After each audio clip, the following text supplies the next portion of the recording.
నేను మిమ్మల్ని అందరినీ ఒకటే కోరుతున్నా.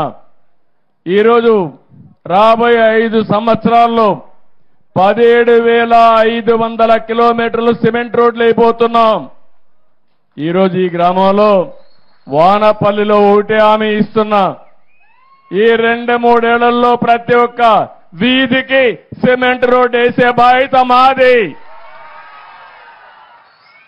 మట్లో తిరిగే పని లేదు. ఏం తమ్ముడు?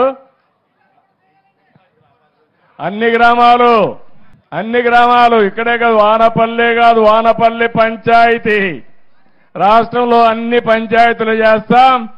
5 ఏళ్లలో మీ ఇంటికి పోవాలంటే ఎక్కడి నుంచి వచ్చినా మట్టి అంటకుండా మీ కాళ్ళు నేరుగా ఇంటికి పోయేట్టుగా చేసే బాధ్యత మాది.